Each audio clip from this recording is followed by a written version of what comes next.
Salut tout le monde et bienvenue à ce nouveau format de vidéo sur Sanctuary TV. Quelques petites surprises vous attendent d'ici la fin de la vidéo avec des sorties très attendues et des kits ultra collector à gagner. Avant de commencer, je me permets de vous parler brièvement de Sanctuary. Pour ceux qui ne le savent pas, Sanctuary est une plateforme lancée et gérée depuis 2004 par des passionnés, dédiée à la culture et faite pour toi. Oui, toi, petit otaku qui regarde cette vidéo. Sur Sanctuary, je peux rejoindre une grande communauté, je peux lire les critiques et les notes des lecteurs pour être sûr de faire le bon choix. Je peux consulter l'actualité manga, BD, ciné, TV et plus. Je peux gérer facilement mes collections, mes coups de cœur et même mon panier pour des achats sur BD Fugue, Cultura, Rakuten, Amazon. Je peux même comparer les prix pour trouver la meilleure occasion. Allez, je me décide, j'ajoute à mon panier. Envie de discuter avec des passionnés ? Direction le forum. Ici, je peux trouver tous les sujets abordés par la communauté ou en proposer des nouveaux. La gestion de collection est complète et personnalisable, ce qui me permet de garder un œil sur mes lectures passées, présentes et futures. Sanctuary propose souvent des extraits gratuits et des jeux concours pour gagner plein de goodies et de coffrets ultra collector, et tout ça gratuitement.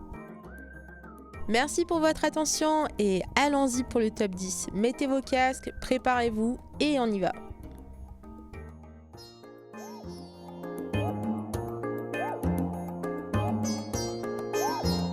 Chose promise, chose due, et on commence tout de suite avec le premier kit exclusif, celui de Shangri-La Frontier. Et il s'ouvre, ah si c'est pas beau, regardez ça. Et à l'intérieur, on a le premier tome, une petite plaquette, la boisson énergisante, des protèges joystick pour la manette. Et on a surtout le vrai faux jeu vidéo qu'ils ont sorti à l'occasion du manga. On a aussi un petit poster sympa qu'on voit dans le background.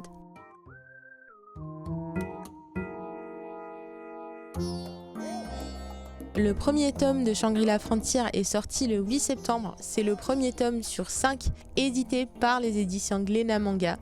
Il a reçu une note globale de 7,86. Sunraku, un passionné de jeux vidéo, voue sa vie au pire bouse. Scénario bancal, bugs dans tous les sens. Il se délecte à déjouer tous les pièges des jeux vidéo. Mais lorsqu'il décide pour une fois de délaisser les bouses et s'attaquer à Shangri-La Frontier, un Greatest of All Times aux 30 millions de membres, il ne se doute pas qu'il va devoir faire preuve de tous ses talents pour venir à bout d'une épreuve encore plus corsée. Notre cher Skit a lu et apprécié le manga et nous a partagé son avis. Il nous dit « On découvre ensemble les premières heures de la nouvelle partie en totale immersion ». Au point que l'on se prend nous aussi à vouloir en savoir plus sur le système d'évolution, les différentes armes, les scénarios proposés et autres joueurs rencontrés ou les différents ennemis à affronter. En fait, notre jeune n'a pas perdu son temps avec les pires scénarios possibles d'autrefois car ça lui a permis de gérer les pires situations. Et il va y en avoir pas mal.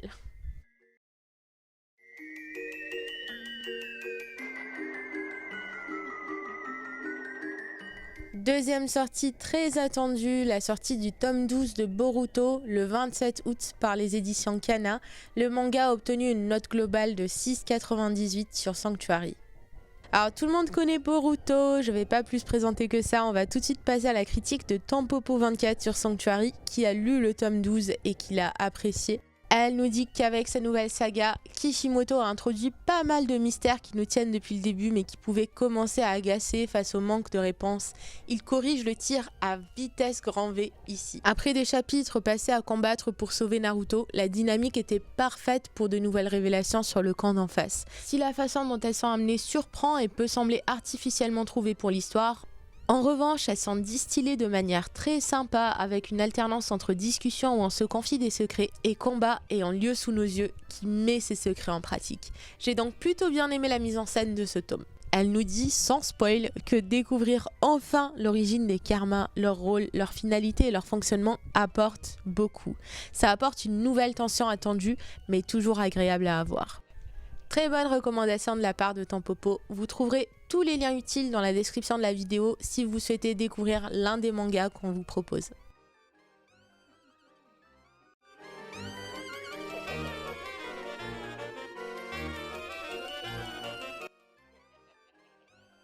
Une nouveauté en France, Teenage Renaissance, sorti au Japon en 2018 avec 4 tomes, il arrive enfin en France avec le premier tome sorti le 16 septembre proposé par Akata Manga.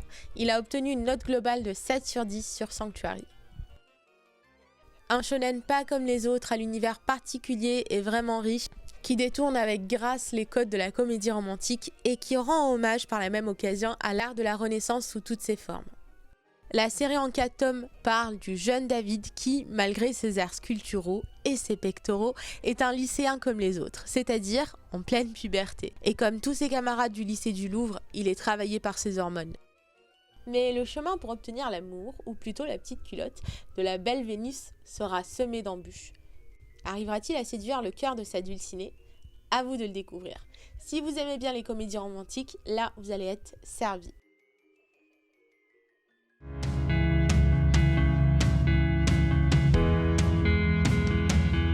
Encore une nouveauté et une sortie très attendue avec le premier tome de Undead Unluck par les éditions Kana, sorti le 3 septembre. Il a obtenu une note globale de 6,85 sur 10 sur Sanctuary.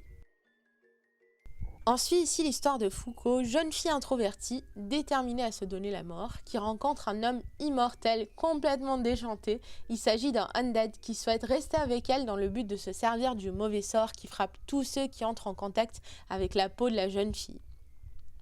Il s'agit donc de Undead et Unluck.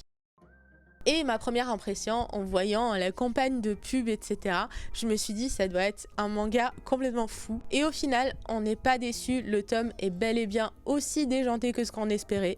Et j'ai passé vraiment un bon moment, j'ai beaucoup rigolé. Et je vous conseille vivement de lire le manga. Vous trouverez tous les liens utiles, encore une fois, dans la description de la vidéo.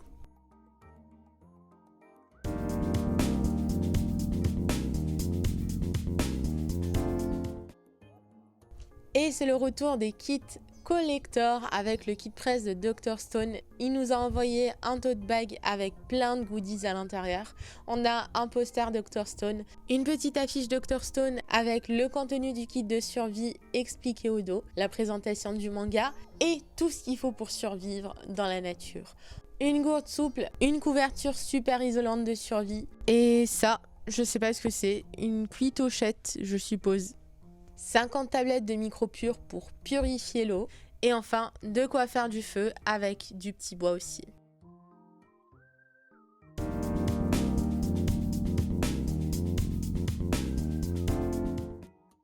Donc le tome 17 sur 22, sorti le 1er septembre par Glénat Manga, il a obtenu une note globale de 7,94 sur Sanctuary. Pour ceux qui ne connaissent pas Dr Stone, je vous conseille fortement de lire ce manga. Il existe aussi en adaptation animée si vous souhaitez découvrir autrement. Et ça parle de Taiju, un lycéen qui un jour est victime d'un phénomène très mystérieux. En une fraction de seconde, l'humanité entière est transformée en pierre. Des milliers d'années plus tard, il se réveille et il décide de rebâtir la civilisation à partir de zéro avec son ami Senku. Quand le renouveau de l'espèce humaine ne tient qu'à 2 garçons, quelles solutions peuvent-ils bien offrir à la survie de l'humanité ? Mais ce qui est vraiment cool avec ce manga, c'est qu'il y a aussi la partie science, c'est-à-dire que la plupart des solutions qu'ils trouvent sont vraiment des choses qui marcheraient dans la vraie vie. C'est vraiment des choses qui sont scientifiquement possibles et donc on finit par apprendre plein de techniques de survie en lisant le manga, en regardant l'animé, c'est vraiment intéressant.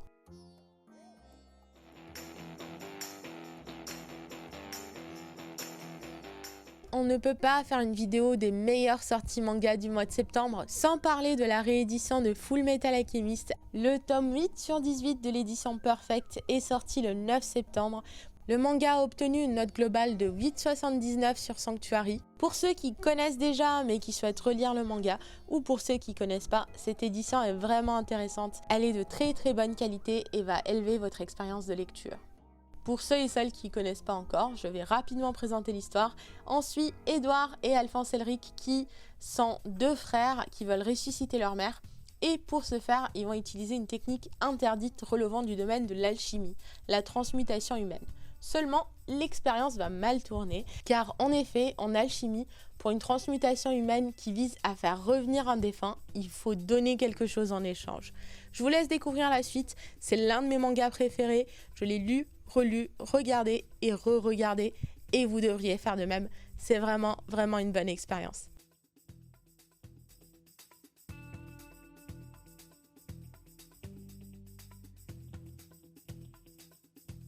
Et la prochaine sortie dont on va parler est le tome 3 très attendu de Solo Leveling, le webtoon de Delcourt Tankam, qui se sont alliés en 2016 pour lancer la collection K-Books, dont Solo Leveling en fait partie. Il est sorti le 8 septembre et le webtoon a obtenu une note de 8,83 sur Sanctuary, rien que ça. Le webtoon parle d'étranges portails qui sont apparus aux quatre coins du monde et qui ont obligé l'humanité à trouver une parade pour ne pas finir massacrée entre les griffes des monstres qui en sont apparus. Cependant, il y a encore de l'espoir car certaines personnes ont développé des capacités leur permettant de chasser. Ces combattants intrépides n'hésitent pas à foncer au cœur des donjons pour combattre les créatures qu'ils abritent.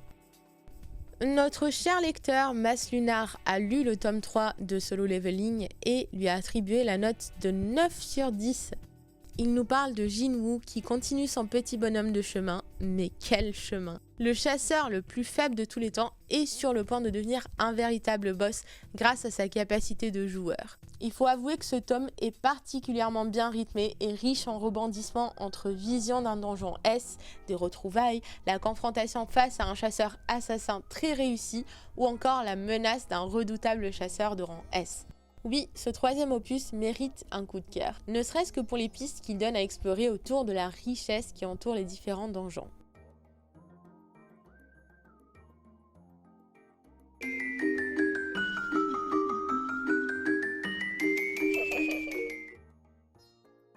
On passe ensuite au deuxième tome de Bucket List of the Dead, sorti le 27 août par les éditions Kana. Alors je sais qu'il n'est pas sorti en septembre, mais comme c'est notre première vidéo du genre, on devait absolument l'intégrer puisque c'est le coup de cœur du staff Sanctuary. C'est un manga horreur, comédie, aventure qui réinvente le boy love story et qui parle d'Akira Tando qui a 24 ans et qui travaille depuis 3 ans comme un forcené pour une société esclavagiste. Il est en total burn-out, mais il est même plus assez lucide pour s'en apercevoir, jusqu'au jour où son quotidien bascule. Les zombies ont pris le contrôle de Tokyo. Pour le jeune homme, c'est la délivrance. Rien de mieux qu'une bonne épidémie zombie pour enfin profiter joyeusement de chaque jour qui passe. Pour ce faire, il décide de dresser une liste des 100 choses qu'il voudrait absolument faire avant de devenir un zombie. Et on va tout de suite lire la critique de Skit qui a lu Bucket List of the Dead, qui lui a attribué la note de 8 sur 10. Dans le deuxième tome, l'auteur reste sur sa lancée et le héros essaye de continuer à barrer des éléments de sa liste. Même si le temps reste très second degré, on se prend au jeu avec les nombreuses scènes d'action et la survie au milieu des zombies. Elles sont franchement percutantes et même si c'est parfois un peu brouillant, ça colle bien avec l'ambiance.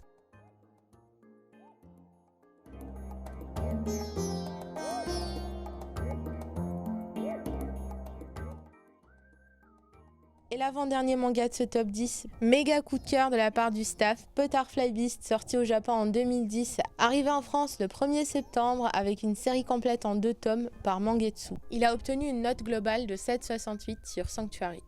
Un manga historique qui parle de samouraï avec beaucoup d'action et de l'aventure. On suit l'histoire d'Osho, courtisane star du quartier de Yoshiwara en 1635, au tout début de la période d'Edo. On va lire ensemble la critique de Mas Lunar qui a lu Butterfly Beast tome 1 et 2 et qui a adoré. Il décrit la série comme étant très remarquable, avec un second tome encore plus sombre que le premier, qui nous entraîne dans un affrontement davantage personnel pour Osho, qui retrouve dans ce volume un retour aux origines avant une fin ouverte sur le début d'une nouvelle série. Pour rappel, il existe un Butterfly Beast 2 paru au Japon avec 5 volumes à la clé et dont on peut éventuellement attendre une sortie en France pour 2022.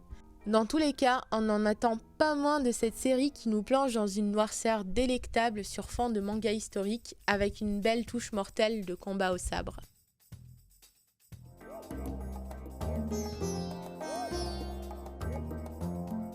Et on arrive enfin au dernier manga de la liste, Kaiju numéro 8, une sortie très attendue en France avec une campagne marketing absolument incroyable. On a reçu en kit presse Ibino Kafka grandeur nature et une boîte Kaiju numéro 8 à l'intérieur, un masque, le t-shirt super sympa, différents disques avec des illustrations de Kaiju dessus et des petits supports pour les poser. Et enfin, attention les yeux, la combinaison de nettoyeur évidemment qui va bien avec le masque et le Nerf Gun pour attaquer les kaiju.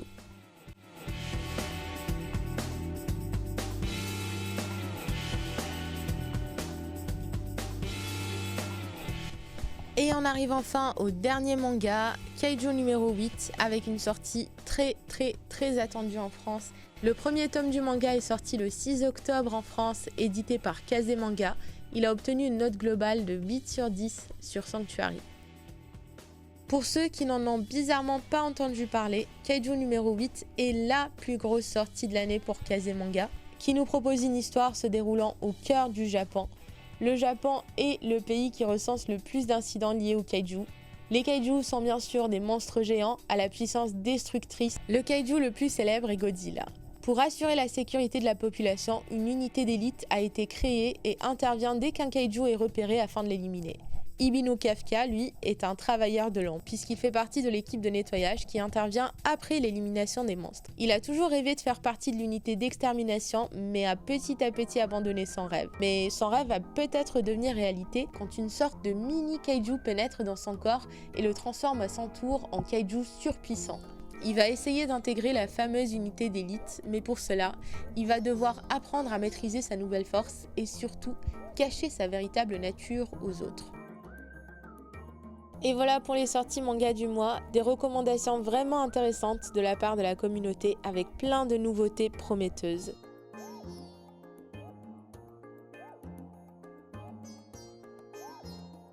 Et maintenant pour l'info que vous attendez tous, comment faire pour gagner l'un des kits présentés dans la vidéo? Eh bien, il faut déjà en choisir un.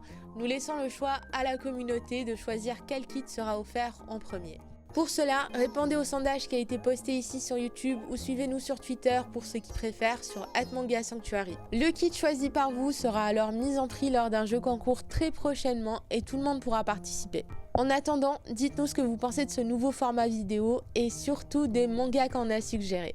Votre avis est très important pour nous et on adore voir et participer aux discussions que les mangas suscitent. On revient très bientôt avec une vidéo surprise sur YouTube et le mois prochain avec le prochain top 10. Ils seront postés le 10 de chaque mois pour le mois précédent.